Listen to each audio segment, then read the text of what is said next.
Everybody sitting at this table is a member of an American minority community. And traditionally, the conventional narrative is that we're all supposed to be Democrats. We're all supposed to be liberal.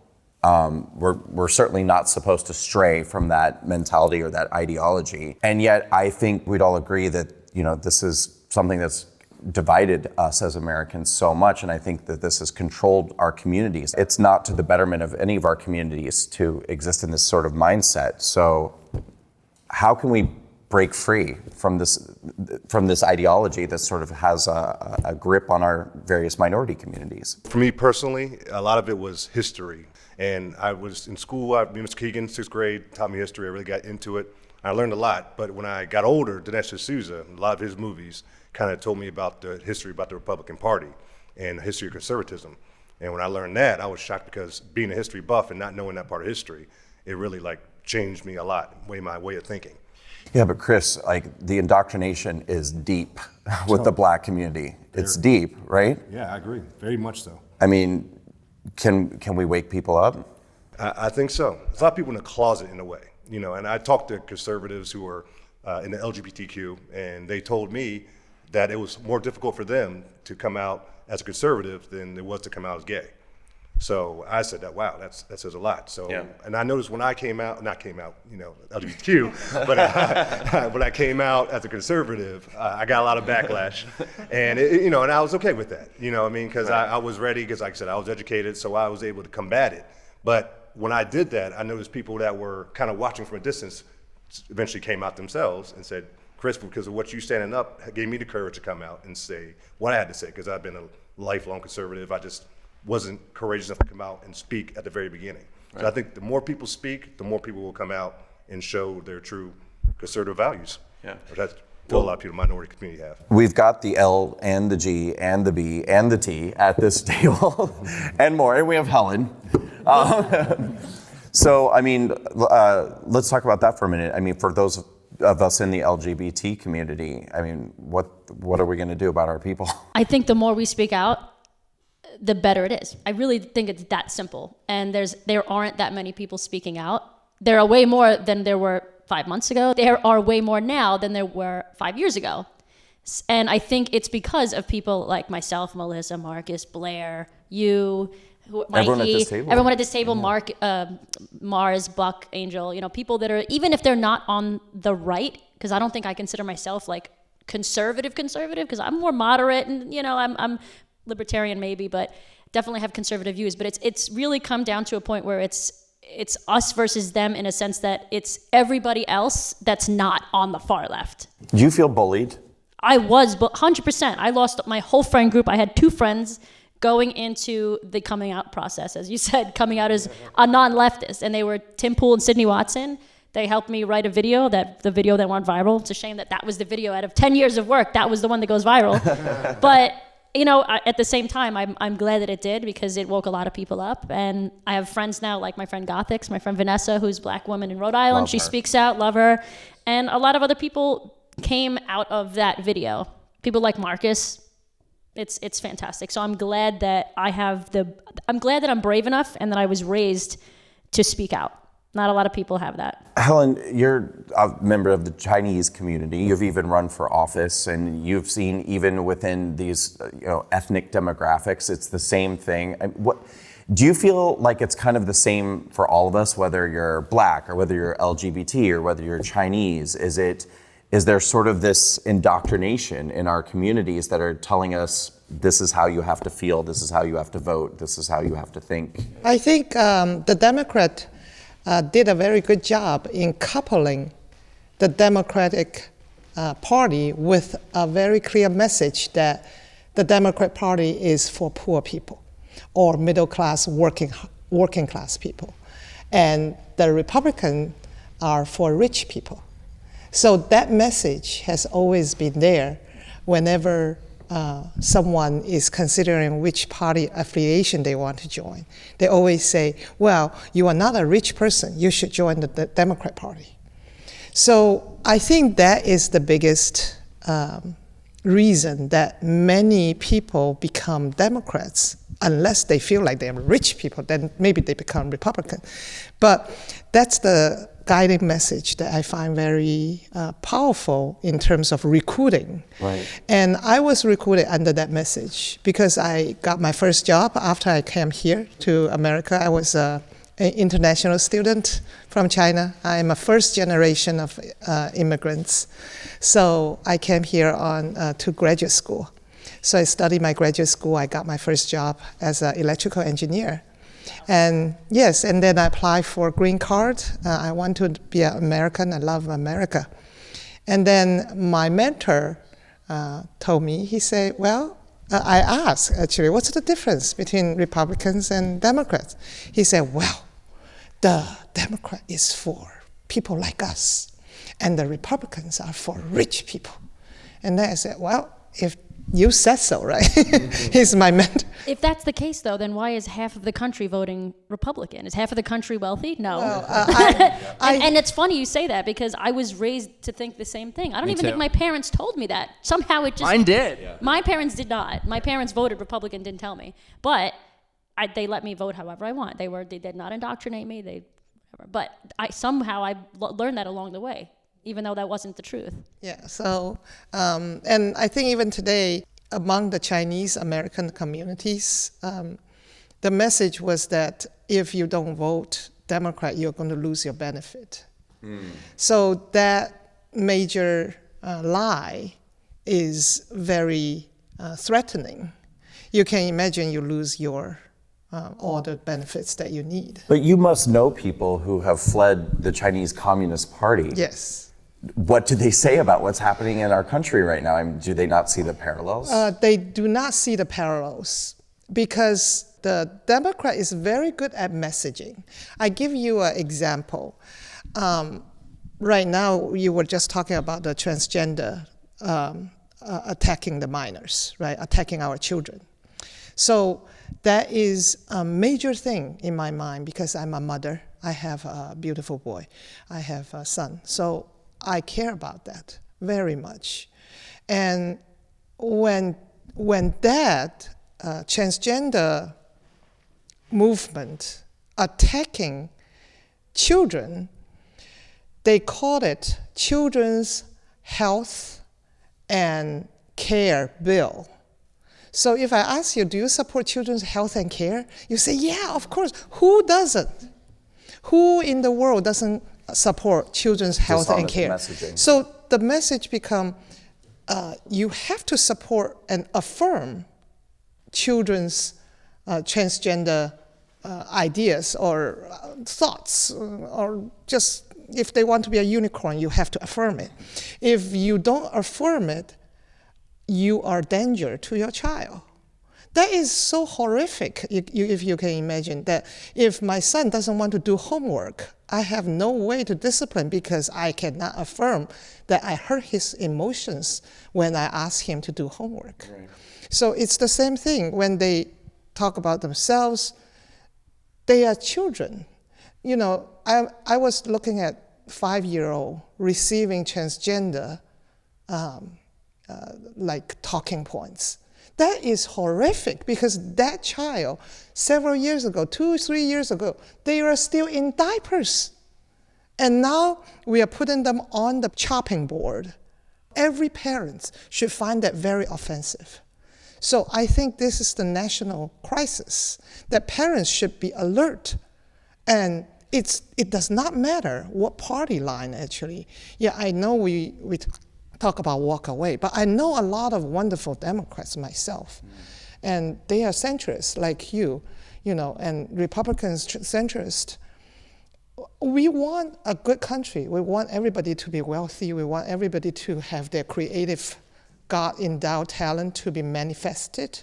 We want our children to grow up in an innocent way, in a healthy way, and then they can make friends without the racial divide, without any skin color. My son does not look at your skin. He cares about whether you talk to them nicely and whatever you say, is it interesting and is it knowledgeable? That's what children are. They really don't. No, they don't. I grew up a military brat.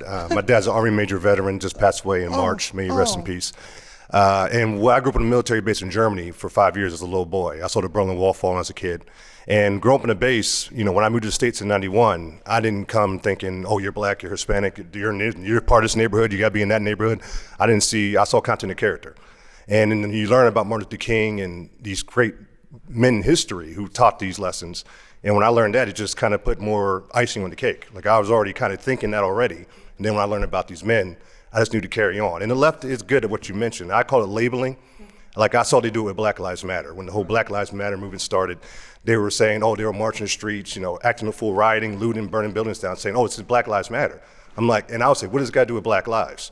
So they had a situation with de Blasio. He had painted Black Lives Matter in front of Trump Tower. So the next day, I had a group called Conservative Republican Alliance. We came and did a rally called the Turn New York Red rally right in front of that, that little whatever he did. And what I would say was, because I tell people time it comes to the left, I beat them at their own game. I don't say, all lives matter. That's, of course, all lives matter. Everybody knows that. Black lives matter, Hispanic lives matter, Asian lives matter, all lives matter. But I will say, okay, Black lives matter? Let's say that, Black lives matter. I say in the last 2 months, there's been 30 black people who were killed at your events. What about those Black lives matter? And of course, majority of Black Lives Matter was out there who were rioting against us were white people. And there was about 2 black people there. And I pretty much schooled them so bad that they were just silent. And it got to the point where black people walking by heard a conversation and they saw me just schooling all these supposed Black Lives Matter. And they had to step in on their behalf because they were like, and they weren't even involved, but they were actual black people that don't even know that these people are speaking on behalf of them on the terms of black life. And they're not even involved in this whole conversation, and they're black people. The question originally was, what are we going to do about our communities? And I think that says a lot. The people that are speaking for our communities aren't in our communities. That's exactly what's happening now with all the grooming and brainwashing going down in schools. I mean, gay people are such a small minority, unfortunately for our dating pools, but there would not be such widespread indoctrination if that were done by gay people or for the benefit of gay people. It is mostly heterosexual teachers. It wouldn't be in every classroom, in every library, in every school. You see how people take over the movement, they speak on our behalf, they use labels to say, oh, if you're not with what this nonsense we're spewing, then you are a bigot, you are homophobic, or you're a racist, or whatever it may be.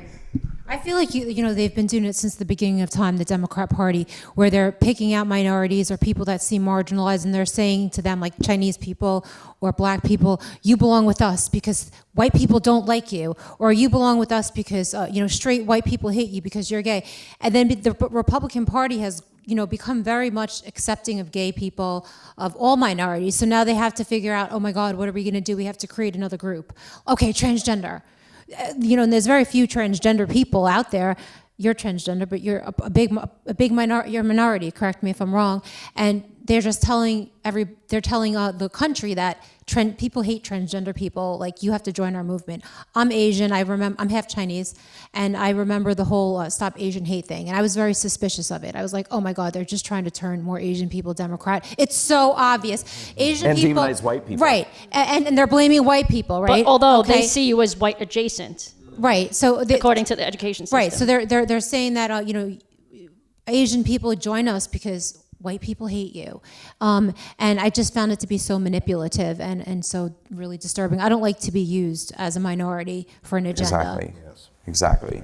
If we were just normal white people, nobody would listen. But the fact that we are gay women, gay men, transgender, Asian, and black, people listen because they're like, wait a minute, why are they Republican? And that's how I feel with my life when I talk, because nobody's going against me. They're just like, but why? They're actually listening to what we're saying. But the hatred that we receive, I mean, we're all probably thick-skinned people. I think we can take the hatred. It's not so much that, but I see other people, other Chinese people, black people, LGBT people on the left, they look at the way that we're treated, and they see the cost of walking away or making a different choice to be something else. And I think that that's part of what paralyzes people and kind of keeps them where they are. But there's also this hurdle to overcome where, raise your hand if you've ever been called self-loathing for what you believe. Not exactly, but something similar. What was it? I mean, I know that you're not a real woman. How could you support someone like Trump. You're not. I thought you were a feminist. You're a racist. You're a white supremacist. Just crazy names. Close enough. Crazy names. The usual Uncle Tom, Coon. You turn your back on your race, and white people talking to me, by the way. And I say, oh, okay, I'm talking to a racist. And they're like, oh, I'm not a racist. I'm like, you're a white man telling a black man he's not acting black enough. What does that sound like? And they're like, They call me gay Uncle Tom, which I remind them is an hero. anti-mame. And people don't know Uncle Tom's a hero, you idiots. See, like, read the book, and he was the actual hero of the books. But it's particularly vicious from within our own communities, right? I mean, I've seen the way black people talk to black people who have made their way away, who've gone over to the right or walked away. And certainly we've experienced the way it is to be LGBT people from our own community, how we're talked to. People say that I hate myself all the time for acknowledging the whole trans thing. Like, instead of saying, well, I'm a real man, I'm a man trapped in a woman's body, I say, no, that's pseudo-religious, that's not a thing. I'm a biological woman with gender dysphoria, and I had to transition in order to feel good and to feel better mentally. And then they say I hate myself. So people even tell you how to be trans right. Like, you're not even being trans right. Yeah, and who's saying that to me? People who are not trans. But what this all comes down to is submission. The only way you can love yourself to them is to submit to them, to obey, be everything that they tell you to be, think what they tell you to think. That's really what it means. They may not see us as strong, but they're scared of us. That's why they want to silence us. I did lose a lot of friends when I turned Republican, and I outed myself as a conservative and a Trump supporter. But I met so many better people, like people that are sitting at this table. And I really mean it. It's like you pick up all these other cool friends that kind of make up for the ones that you lost. And I find it to be better company. I really do. Too. What's interesting, too, is it's not even about being a Republican or a Trump supporter, because for me, there was a period of time of maybe like 3 years at least between when I walked away and then becoming a Republican or voting for Trump. They didn't care. It's anything that is outside of their cult. They're all about diversity and inclusion, but you see fine print about them as long as you follow the narrative. If you don't follow the narrative, then get that. Yeah. One of my favorite things, my friend David Brokeback Patriot, I'm sure you know him. One of my favorite things he says is, "We're gay, not stupid." Yeah. And because it's like the left, no, I love it. The far left, the progressive left we're talking about, they're all about diversity, skin color, gender identity, sexual orientation, religion, whatever. It's all BS. No diversity of thought. No. You have to, which is why we thought at consider all. it to be, which is why we consider it to be a cult. Yeah. Because that's the definition of a cult. Everyone has to act, think, and be the same way. Yes. We're literally the party of I think, therefore I am. And that's what makes all of us unique, and we can sit at this table being as different as we are and just have this conversation. They can't do this. But there's nothing self-loathing about anything that I believe. I actually believe that, it took me a long time to come around to wanting to be a Republican. That's where I ended up. People end up different places, but I look at the policies of the Republican Party, and it's a party that I'm not always thrilled with, by the way. No Republican is ever. Well, I mean, there's huge problems with leadership. There's many problems with the They're Republican never on policy. offense, always on defense. Always. We're self-loathing Always. Republicans. The only thing we loathe are the Republicans. When I look at the policies of the Republican Party and I see that what it's really about is providing more freedom and more opportunity for all people. And so to me, it's the opposite of self-loathing, because I think that what I believe in and what I advocate for empowers LGBT people and empowers Black people and Chinese people. I think that what we believe in is the exact opposite of hateful or self-loathing. For me, it's about freedom of thought. I think that when I became a conservative was when Donald Trump ran in 2016.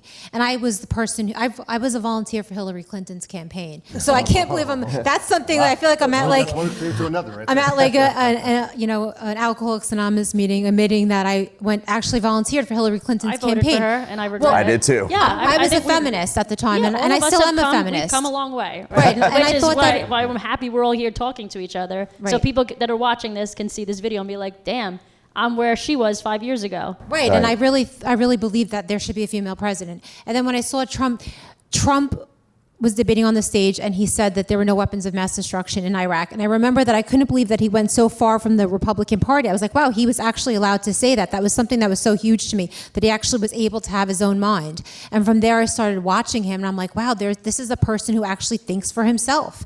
Like, that is what I want to do. I want to think for myself. I don't want to be indoctrinated, which I was. No one ever told me you're a Democrat, but somewhere along the line in like the 30 years of life that I lived until I became a Republican, I was a Democrat. I voted down the line Democrat. I voted for Obama twice. I was about to vote for Hillary Clinton.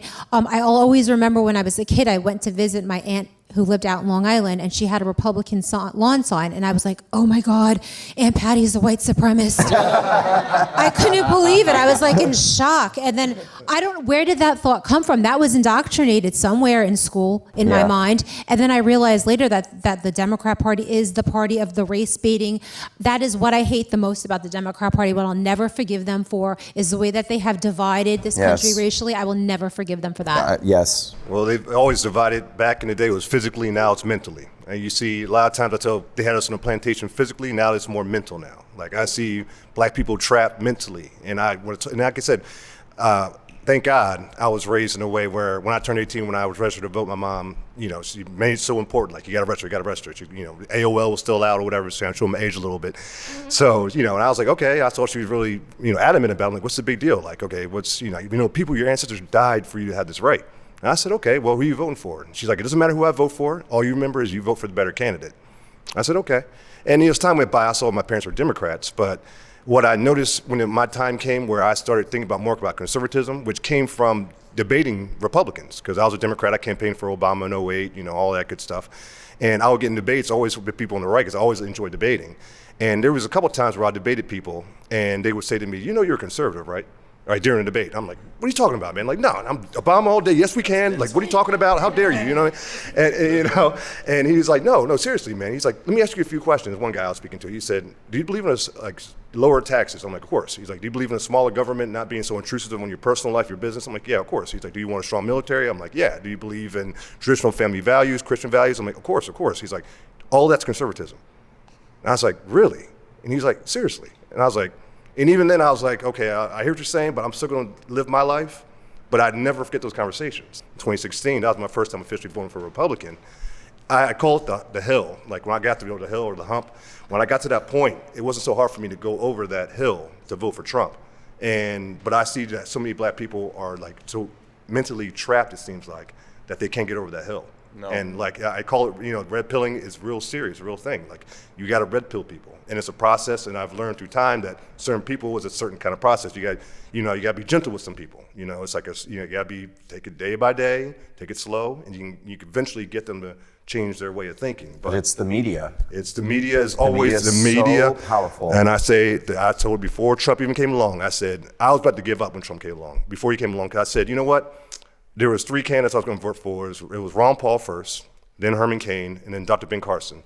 All 3 of those candidates got their chances destroyed by the media.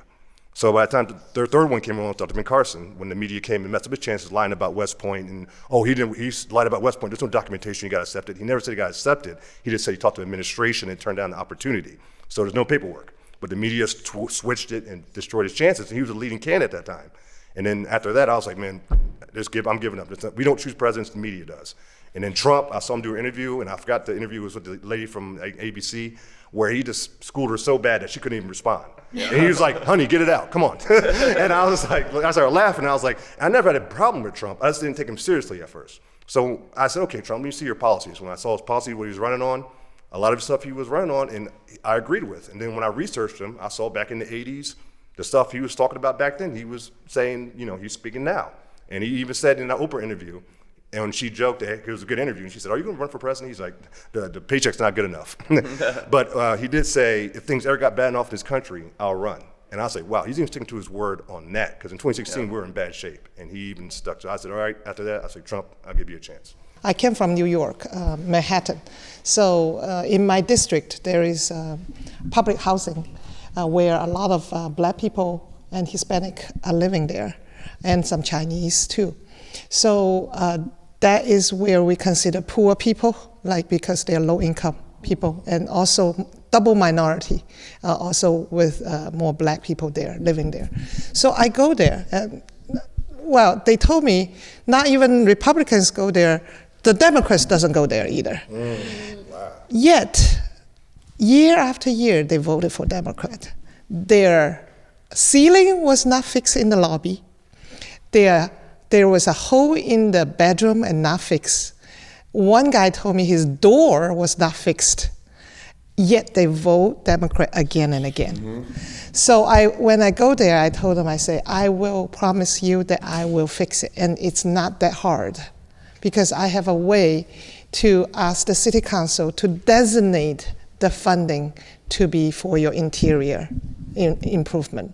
Right now, it's paying all the managers. It's like the homeless problem in New York. Every homeless man costs about $50,000. $50,000 in New York, you can raise a family. You know, it may not be a lot, but you can definitely support a family of 4. You just live very modestly. Yet, for $50,000, you did not even care for one homeless. We still see homeless everywhere. You go to the J-Train station, they are everywhere, right? In my district, they're everywhere on the train station, in front of banks, you know. Why? Because the money didn't go to them.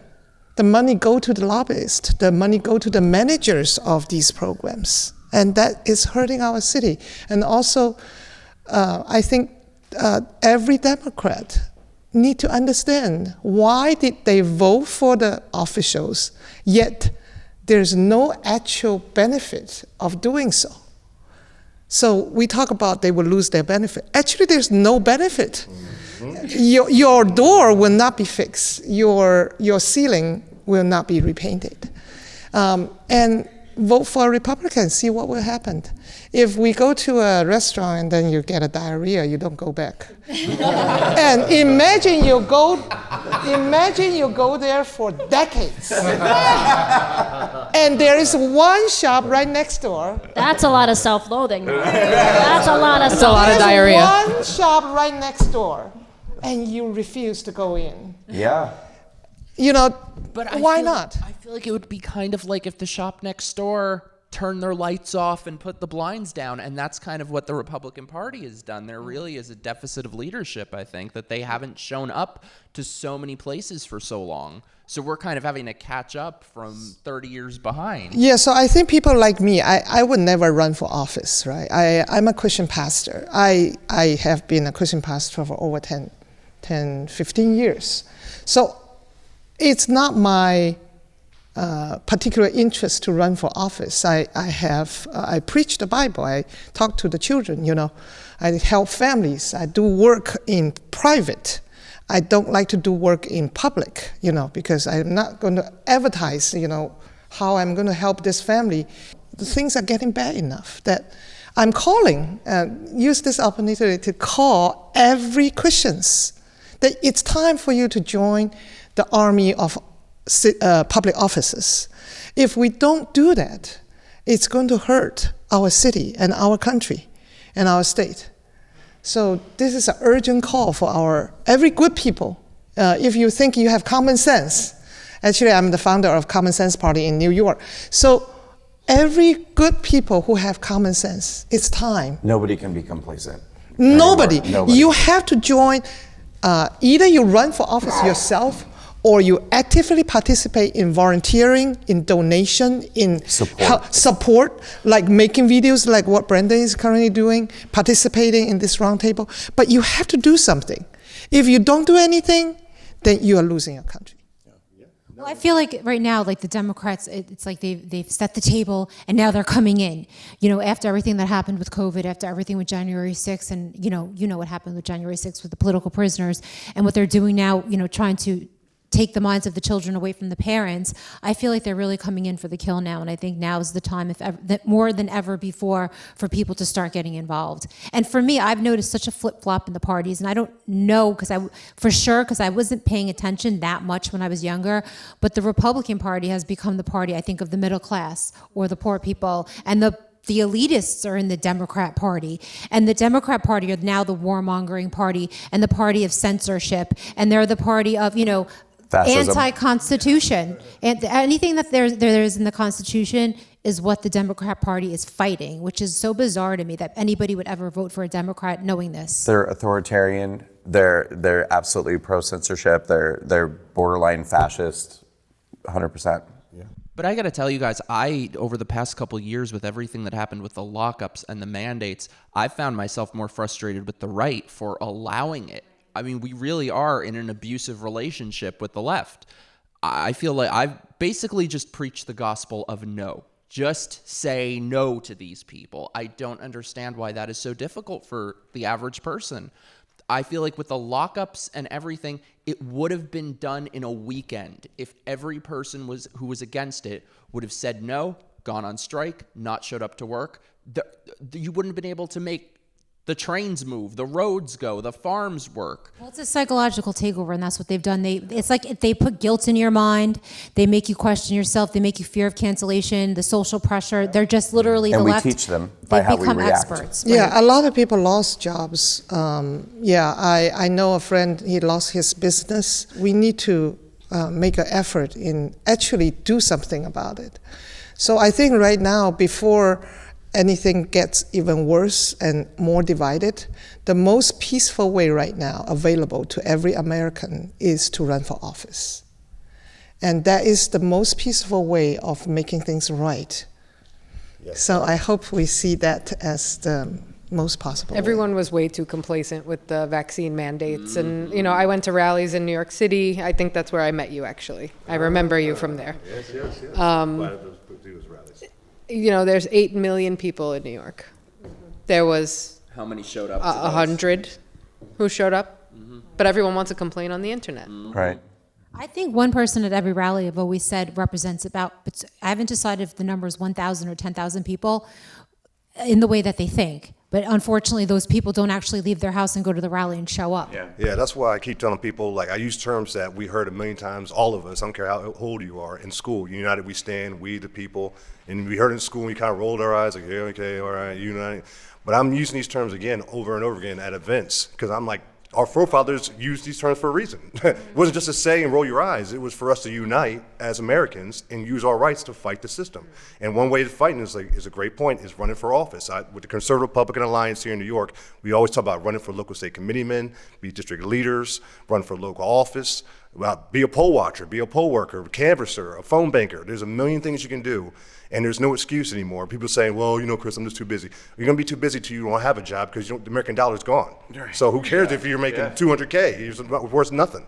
The left ain't never too busy. And they're not. Always 24/7, 365, nonstop. And it's time. They're always on offense, and we're always playing defense because of that. So it's enough of the defense, and it's time for the right to go on offense. And they're never afraid to show up. They're never afraid, no matter how stupid the cause is. I mean, it could literally be some career criminal, gets arrested or something, and there'll be a million of them out in the streets within 24 hours like that. They're never afraid to show up. And our people are afraid to show up to fight shutting their businesses down. In many ways, with people on the right, it's a bit of a mental prison that they're in. That think about everything that happened with the lockups. The masks were kind of the gateway to all of it. So this is how the left controls language, that they'll come up with some new insane thing that everyone needs to put a piece of fabric over their face as a muzzle.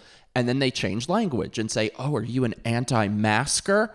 And then the right, being the geniuses that they are, go, well, no, we're not anti-maskers, but... We believe that there's COVID, but we always do I'm not a conspiracy theory, but, Republicans need to take the word but out of their vocabulary. We should just start saying yes. Yes, I am an anti-masker. They don't work and they're stupid. Yes. We had Trump, and look how many Republicans came after him after he was president. So it's like the right, and one thing that upset with me as well is the history. When I learned the history of the Republican Party, I'm like, why did the Republican Party allow the public school system to brainwash me as a youth through all these years, not to know that even Abraham Lincoln was a Republican? Right. Come on, how'd you guys just sit back and let that happen? But I see the politicians, and I've seen decades of these politicians carrying themselves the same way. So I see why they let the Democrat Party just come and sweep everything up, because they just sit back and put their hands up. You know, Donald Trump really brought a lot of hope to so many people, and I really feel like they took him away from us. I get emotional talking about it because he brought so many hope to like the regular people around the country, and the way that they kind of put him out of office. And some people could say there's a stolen election. Some people could say that the election was the media stole the election from him. You know, the deep state stole the election by telling all the lies that they told about him, but they were successful in taking him away regardless. And I think that took the heart out of a lot of people. I think he was the person that was going to change the Republican Party. What we're talking about, more people getting involved, more people being aggressive, standing up for the Republican Party. He was the leader to do it. And now, hopefully, you know, it's at peril right now. I hope he gets back in 2024. But I think the Republican Party is going to just go back down the same path they always did that we're talking about, where, you know, they're letting the left bully them unless we get Trump back in. And unfortunately, I feel that's the truth. The Republican Party needs to learn how to not be bullyable. I mean, every single person at this table, the left has tried to bully every single one of us, especially you. They haven't been successful. None of us, we are not bullyable. I'm so tired of seeing the Republican Party get bullied over and over and over by the left, and they allow it. We teach people how they can treat us. Well, that's why I think it's important. Just, you know, like what I'm doing, I'm supporting a candidate in the Bronx, District 13, run for City Council with Samantha Zerka. And to me, she's a fighter. She's an Albanian woman, came from a communist country. Her parents were tortured by communist leaders. They escaped, came to America. And, you know, she has that kind of bravado kind of spirit, like, you know, and she comes and she's ready to go, man. And I'm like, how can I not come from, you know, my area in Queens out to the Bronx to help her out? Because she's a true fighter. She's a true, like a MAGA candidate, an America First kind of candidate. And I always tell people we need to back America First candidates. Don't back the Rhino Republican. Back the America First candidate, the person that's going to get out there and fight for you once they get in office. And if we get a bunch of those people in office, then we'll have an army. So when time of Trump comes and runs again, it won't be just Trump by himself dealing with the swamp. He'll have an army behind him this time. Right. So imagine what Trump can do with an army that actually wants to help and improve the country. You know, again, I bring it back to the media, because I think during those years that we had under Trump, like, it could have been such an incredible time. I think it could have been one of the greatest eras of American history. And it was all sort of ruined and spoiled because the left spent so much time stomping their feet, going crazy, believing Hitler was in office, believing that we were under, you know, like authoritarian rule, when in fact, I actually think that Donald Trump as a Republican was probably the closest thing to the Kennedy Democrat era that we've ever seen. I mean, it was socially liberal and very constitutional and fiscally conservative, and policies that made everyone's lives better. I say that all the time, that there's not that big a difference between a MAGA Republican and a Kennedy Democrat. Right. And, you know, look what's happening with Robert Kennedy Jr. This is one of the reasons I can't stand the Democrat Party. There's other candidates, and Biden is refusing to debate them, and the DNC is refusing to hold debates. So, you know, they're a party that doesn't even allow their own base to vote on who they want for their candidate. That's why these people who said, oh, Biden won't run for re-election, I'm like, oh, you guys don't get what's happening. He was selected. He's the perfect puppet. He's a walking corpse. Right. Manchurian candidate. And what do they say? Kamala is impeachment insurance? Yeah. Right? That's true. That's true. What role do you guys think that the media plays in the indoctrination, the brainwashing, the manipulation of all these minority communities and all Americans? I could say, look, I work in the media.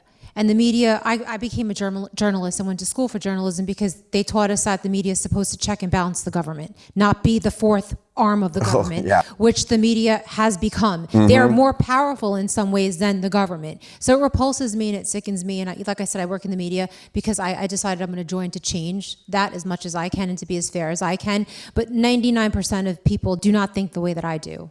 I think it does say a lot, though, that let's say Tucker Carlson is getting 100 million views on Twitter and CNN's still saying, nobody watches that show. Yeah, all right. Really? Really? Let's go back to the statistics and check. I think media is changing, and I think a big part of that is Twitter, a big part of that is YouTube, even though YouTube does censor some of us. We've had it happen to us recently. But I think we still get a fair amount of views. I think the majority of people, and like I'll go to pride parades thinking that people hate me, and people will come up to me in silence, by the way, and be like, I love your videos. And I'll walk away, and I'm like, pun intended, they'll walk away from me, and I'm like, did anyone else see that? Like, but they're still afraid, but they're out there. Yeah. We truly are the majority. And I didn't know that until I started really speaking out about like exactly how I felt. And I was kind of always like that. But of course, the further left things got, and I was staying exactly where I've always been, I had to speak out against. I had to do damage control, we call it. If our ideas were so unpopular, they wouldn't have to work so hard to censor, suppress, manipulate, shadow ban, blacklist, whatever. I mean, why are they trying so hard to control everything if our ideas are so unpopular? They make too much sense. Well, they deleted my YouTube channel out of nowhere. They didn't give me any reason. I'm literally a trans person of color. I'm mixed. And they just deleted the whole thing. My hard work. And well, luckily I got it back, and I got so overwhelmed because people on Twitter and, people like you, I call you like a coworker, a fellow content creator. I felt a lot of love and support, and yeah, that touched me because, so even though that I got censored, yes, but there are so many people who were sad and angry on my behalf, and that means the world to me. They took your channel because you call yourself transsexual, right? Because you're a transsexual person who's not espousing the typical left-wing views that most transsexual people are, transgender people are, right? Yeah. Which makes you a threat to them. Yeah. They don't want people to know that there are people like you. Yeah, I'm against children transitioning, of course, but I also say that the mechanism that makes someone trans is a mental disorder, and I think that is what YouTube had a problem with. But I will continue to say that because it's the truth, and if they're going to censor me, well, then I'll find another platform. They're not going to scare me into to lie and to stop talking about this. One of the reasons they do their best to censor us is because they know that we are the logical party, and we are the party of science, the party of science. We're too logical. We're too logical, and when people actually find our content, like the Hodge twins and stuff, people are like, oh man, these dudes are awesome. Like, these Candace Owens, she's making a lot of sense. Marcus, he knows he's a biological female, right? But he changes. It's like, it's that simple, but they're constantly trying to cover it up. Because whenever we try to debate them, I've had hundreds, maybe thousands of people that I've asked to come on Rumble live streams, YouTube live, whatever. No. Educate yourself. That's what they'll say to me. Educate yourself. I'm trying to. Like, come and teach. You think you could teach me? Okay, I'm open for it. Right. No, they can't. But look what happens when they free Twitter, free Tucker Carlson, and those things, I mean, look at the reaction. Like, They have to sink a submarine to distract everybody from what's going on. That's what happens. right. They do it to demoralize us too. Yes. I've been banned. I think I'm at 22 permanent bans across platforms, and it's very. That's a world record. I know. I want my tiara. It's very demoralizing. It kind of makes you want to give up sometimes. So I think for a long time, especially, I think their monopoly is cracking a little bit now with Elon Musk and Twitter. But I think they've kind of wanted to demoralize the people who are very outspoken against this ideology and are putting those cracks in it. I was kicked off Facebook for life. So, it was upsetting to me, but I did a lot of research into it. And the Attorney General of California, which I believe the same is from New York, and you know what censorship is because of everything with January 6th, the government, and as we found out with the Twitter files, is actually telling these social media companies to censor and who to censor. So that's obvious. That's obviously against the First Amendment, but from what I understand, they look at minority conservatives as a very big threat. That's one of the people that they censor the most, especially ones that they look on as up and coming. Like they're not that high up yet where people will be enraged and furious, but people that are kind of on the cut of like going over the hill and actually really having an impact, those are the people they look at as the biggest threat and the people that they're censoring the most in the state of California. It feels like I see the Hodge twins and people that get censored to deal with it on that level, and it's different from where I'm at. Like, I'm more of like a 30,000 subscriber YouTube kind of level, and what they'll do with me is they won't even let me get monetized. I've been under review for over 3 years for the monetization. I got meet all the requirements, all the good stuff, but they just got me in a second step stuck there, and they won't let me go through and get monetized. Because once I get monetized, then it's going to open it up more, my YouTube channel more. So what they do is act like I don't exist. So it's like you can find the Hodge twins, you can find these other big names that live in states that are like, red states, but the black guy in Brooklyn walking through the streets talking about Trump, no, he doesn't exist. There's no such thing. It's also a business thing that people don't realize. The fact that they can say that they're censoring you because you're not monetizable benefits them, because they're like, well, we're not going to make money off of it, so why are we going to promote him? There you go.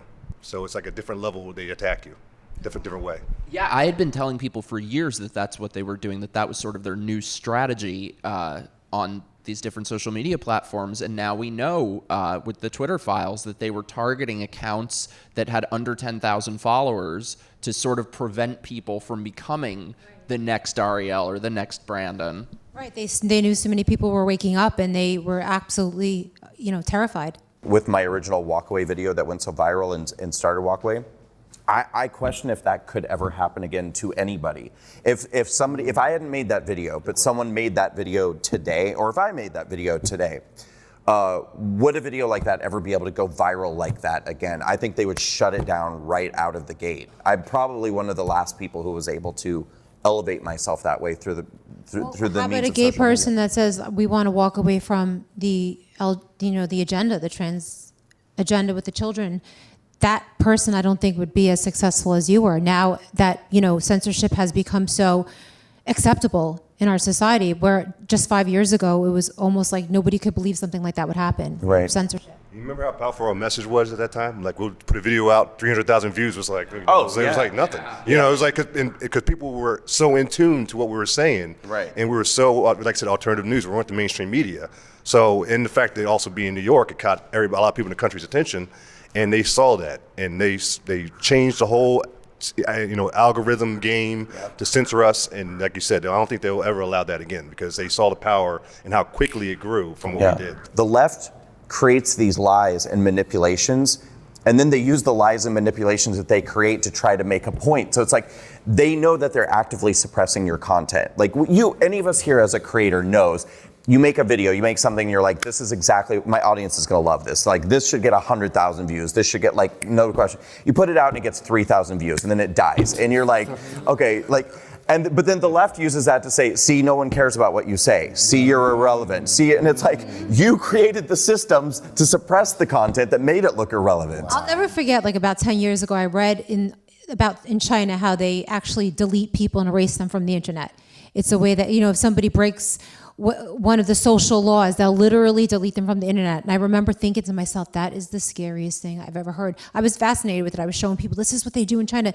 They'll actually erase your existence. Like, there was a guy, I think he was a singer, and he all of a sudden just didn't exist. That's what they did to you. Yeah. Literally, that's what they did to you. That's what they've done to so many of Yeah. us. Now, at this point, they did it to me. They've done it to so many of us. And it's just socially acceptable now. And they say, oh, misinformation. We have to protect from misinformation. Well, it is such garbage. With me, they almost, I would argue that they did the opposite. What they did was they took my reputation and my name and erased that and replaced it with this name and reputation of somebody who's violent, anarchistic, terroristic, dangerous. If you Google my name now, it's like 20 pages of, MAGA terrorist, J6, violent anarchist, insurrectionist, all these different things. And those are all the top search results. And so, it's absurd. Like, some of these articles were written in little podunk, like things in, Idaho or something, but yet it's the third search result. Yeah, and all my Fox News articles are on like page 45, if they're even still there. That's why the power of alternative news, that's the key. I think the first time I really saw the power in it was even before Trump, was with Benghazi. The whole situation that happened where Obama, and then you had Hillary's attorney general, and they said this whole situation in the Middle East was starting with a war because of a videotape. And that just sounded weird. And then you saw people in the country just, recording footage of what was happening in the country, and it wasn't lining up with their story of this videotape. And so when the refugee crisis happened in North Africa and Syria, and they all went to Europe, and they opened up the borders wide open and let them come in their country, and then rape and crime and all kinds of crazy stuff started increasing in Europe, it was like insane to me. And the media was telling us, oh, no, don't worry about it. This is good. This is like, they want this to happen in their country, in Europe. And I'm like, I lived there for 5 years. I know they're not going to open up their country to a third world country like this. Doesn't make sense. So what I saw was, I never forget the YouTube channel. It was called Britain First. And it was just a husband and wife who lived in the United Kingdom, and they would just go out and record what was going on in their neighborhood. And you saw the violence of these radical Islamic countries coming there, attacking children, attacking women, and they would record it, and they would, and the police would come and be on the side of the radicals and not the citizens of their country. And I thought, that would never happen in America. That's insane. And as time went by, it started happening here. And that's why I keep telling people alternative news is the best way to get the truth out. And that's why they try to censor journalists it. are very Citizen important. journalists. And yes. when you look at, like, you have such a great following on Twitter. People like to hear content from, I wouldn't call you a citizen journalist exactly, but people like to hear what you have to say more than some vanilla, news reporter on some mainstream station. Your clip is more apt to go viral. And I noticed that, just when I'm watching the news, it's just so boring. But when you watch the alternate news and then you go look at the engagement on a post of someone on the alternate media, it's hundreds of thousands of views. They're kind of like sliding under, I think, to a certain extent, the alternate media. So I think support the alternate media is a huge way to actually fight this. And people know they're being lied to now. I mean, it's like it's not just boring to watch the news, but you're sitting there watching footage of a protest or whatever, and like, well, I'm standing here in a mostly peaceful protest, and you're like a fire and explosion. We know you're lying, so people would Again, much rather- changing the narrative by changing the words. Yeah. I would rather see Andy Knows footage or someone else who's actually going there and telling me the truth about what's going on with Antifa, what's going on out and on the streets and in these situations. Yeah, I think the real answer to all the truth that we got from alternative media is to run for office. Because we can talk about them on the media and feel very good. Oh, I love your video, and you feel make a good comment, and I love your comment. But ultimately, all these will not make a change in our real life. Our real life has to change by running for office and supporting people running for office, that we will win the office. That's when we can actually effect change. So this year we have 51 city council seats up for grabs. So I hope we will win offices. So that's when we can actually make a difference. And including Texas, I know Texas is mostly red, but it's under attack. Every seat in our entire country, we have to run for office. Yeah. And that's the only answer to whatever thing we do and know. I think it's a combination. You need the alternative news and citizen journalists, and you need people running for office at the same time. We need them both. Because we need people vote, and we need voters. We need voters. We need people voting and switching over to the Republican Party. We need voters. That's the most important thing. And we need election integrity. I know we're trying not to get censored here, but we need election integrity. It's important. We need to do the same exact thing Democrats do. Yeah. We need to mail in vote. We need to do every single thing they're doing, because the way we'll find out if they're legit or not is when they complain that we're cheating. And I'm going to add one more. We need culture. We need comedy. We need art. We need film. We need to do everything that they do and stop allowing them to dominate all of culture. But what we also need to do is to not demonize the entire left.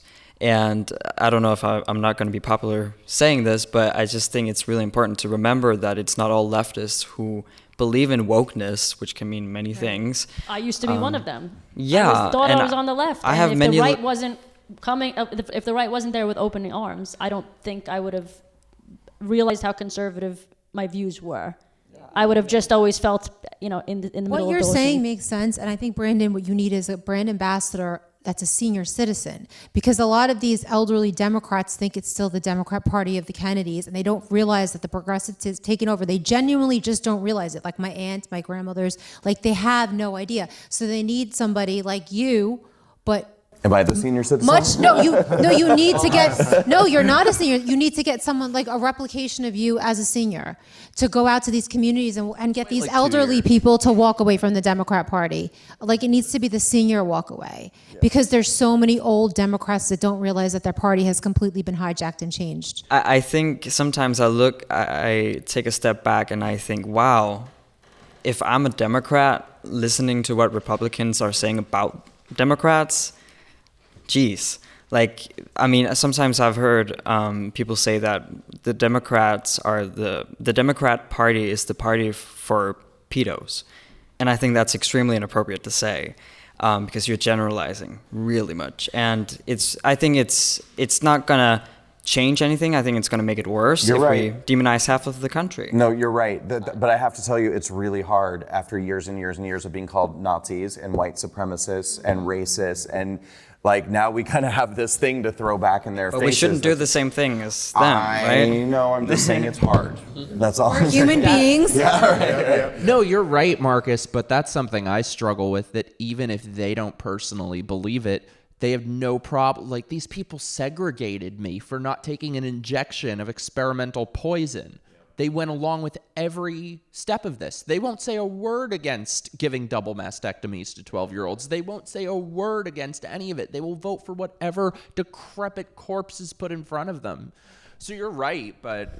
When I was getting petition signatures and people use F words, I get them with a smiling face, you know, and I receive, you know, a lot of insults. So it's a sad reality that we are working, and I think I'm calling all the Democrats, the good Democrats, they have to speak up within their party as well. Yes. Yeah. Yeah, I agree with that. Like the moderates need to stand up and Yeah, speak up right if now. they I tell don't- people all the time, when I didn't leave the Democratic Party, they left me. When I voted for Trump in 2016, that was my first time in my entire life voting Republican. I didn't say, okay, Trump, I'm a lifelong Republican now. For the rest of my life, day I die, I'm Republican. I said, okay, Trump, please don't make me look bad because my family and friends, half of them cut me off. So, so you better, stick to your word. But, when he became president, I saw the Democratic Party talking about men having babies and kids choosing genders and stuff. I'm like, this wasn't even a conversation in the 90s when I was a Democrat or grew up in the early 2000s. It wasn't the conversation 3 years ago. It was 3 years ago. Like, what is this? Like, so I tell them all the time, I didn't leave them, they left me. It's like, you guys are nuts. Trump raised the bar for Republicans when it comes to gay and lesbian. He was very accepting. Totally. 100%. First pro-LGBT. And every president that runs, and every Republican that runs for president to follow now has to, come up to that bar where Trump was, which was totally accepting of the LGBT community. Yeah. So they needed in the past few years, I think, to think of and rack their brains. We have to find a group that we could tell people that hate America. We could tell America that this is a hated group and you have to vote for us so we can protect this group. And that's where I think this whole movement was born. And I'm not trying to always say it goes back to Trump, but it kind of really does. I wouldn't be sitting here today. This wouldn't be happening if Donald Trump hadn't run for president. And if he hadn't won. I mean, I voted for Hillary. He won, and then I went insane. But through going insane, I started doing my research, and that's what led me to WalkAway. So we started this conversation by saying, what are we going to do about our communities? So, all right, super friends, final question. Are we going to save our communities from the left? We already are. I went on a date back in November with a Hispanic woman. She was pure Dominican, lives in the project with her mom, and they both voted Republican. And I think that says everything we need to know about our messages being heard and understood. I think we just there needs to be more of us doing it. I love it. And I ran for office last year, and I came very close in a district that was almost 70% Democrat. I won 43 or 44% of the vote. And it was because a big part of it was because of the Muslim community support. So we really have to embrace these people that we don't realize are our allies. The Muslim community is really coming around. Their values very much so align with the conservative values. So I would say no, they do. I say, I've gotten to know the Muslim community. You would never think, the majority, 90% of Muslim people, they're conservative, they're family oriented. They believe in parental rights. They don't really believe in the vaccine mandates. They don't want, you treading on their children. To them, that's the most important thing. So we have all these allies out there right now in the Muslim community that I think that we really have to embrace. And they're a beautiful people. They really are. And one thing I can say a positive that came out of this whole Sleepy Joe Biden presidency, is that there's a lot of people I see that are on the left that are now getting red pilled, who are seeing the bigger picture now, who never would have been to see the bigger picture unless we would have got 4 years of this horrible president in office. And they had to see the price of eggs go rising through the roof and gas going through the roof and taxes getting increased, inflation, all this crazy stuff. Now they're just coming to me and saying, wow, Chris, you're right about Trump. A lot of people were saying that the best thing to happen to the Republican Party was Joe Biden being elected as president. And I think that's a very accurate statement. Worst thing for the rest of us. Yeah, amen to that. But like I said, if you know American history, Americans have been through the Underground Railroad, in 1776, the Boston Tea Party. There's been times in American history, if Americans would have said, you know what, it's over, there's nothing we can do, we got to give up, then we wouldn't be here. So I know American history, and like I said, This sleeping giant, if it wakes up, it can do damage, and I always feel America can do that. I'm always going to have faith in America. All right, so bottom line, Chris, are we going to get black people to walk away? Yes. Are we going to get lesbians to walk away? Yes. Are we going to get transgender people to walk away? Yes. Are we going to get Chinese people to walk away? Yes. Are we going to get gay guys to walk away? We'll drag them by their weaves. Are we going to get pretty mixed girls to walk away? Yes, we are. Let's do it, people. All right, cool. Nice. Super Friends. Woo!